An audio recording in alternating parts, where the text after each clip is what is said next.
লাট্টু সর না করতে দাও রে বাবা।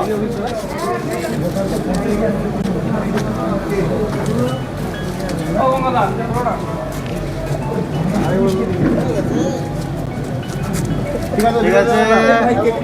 পুরান পাননি মোহাম্মদ রফিক অভিযোগ করেছেন মন্ত্রীকে, কি বলবেন স্যার? দেখছি এনি অলরেডি ডিপার্টমেন্ট যে আছে তদন্ত স্টার্ট করেছে, তদন্ত রিপোর্ট হওয়ার পরে দেখছি কি হবে।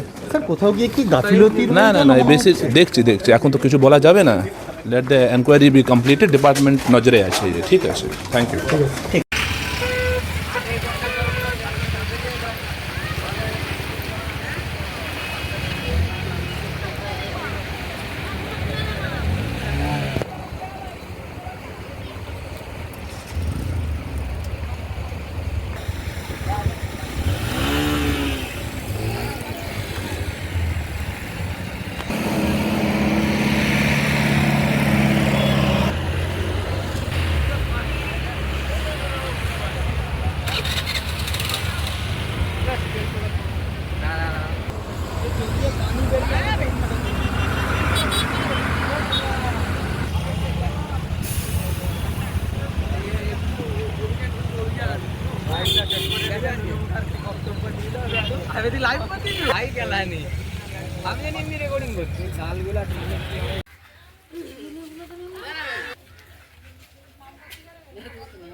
এখন কোম্পানিকে দোষারোপ করে কি হবে?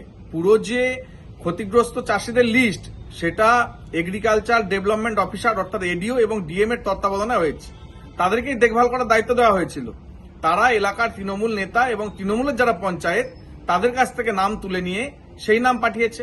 তাই যারা প্রকৃত ক্ষতিগ্রস্ত চাষি তারা ক্ষতিপূরণ পাচ্ছে না, কিন্তু যাদের হয়তো চাষি না, তারা চাষ করে না, তারা ক্ষতিপূরণ পাচ্ছে শুধুমাত্র তৃণমূল কংগ্রেস করে বলে এবং তৃণমূল কংগ্রেসের নেতাদেরকে তাবেদারি করে বলে বা হয়তো কাটমানি দিয়েছে বলে। গোটা এই সিস্টেমটা দুর্নীতিতে ভরা এবং তৃণমূল কংগ্রেস এবং তাদের যে প্রশাসন তাদেরকে কাজে লাগিয়ে এরকম দুর্নীতি করছে। প্রকৃত ক্ষতিগ্রস্ত চাষি যারা বাদ গেছে তারা একজন দুজন নয়, প্রায় হাজার হাজার কৃষক ক্ষতিগ্রস্ত, কিন্তু তাদের লিস্টে নাম নেই, তারা সাফারার হয়েছেন। এই দুর্নীতিমূলক কাজের সাথে যারা যুক্ত অর্থাৎ এডিও ডিএম সহ প্রশাসনিক যারা কর্তা যারা এই কাজের সাথে যুক্ত আছে তাদের অপসারণের দাবি জানাই এবং আমরা এই ব্যাপারটা নিয়ে মহামান্য হাইকোর্টের দ্বারস্থ হচ্ছি।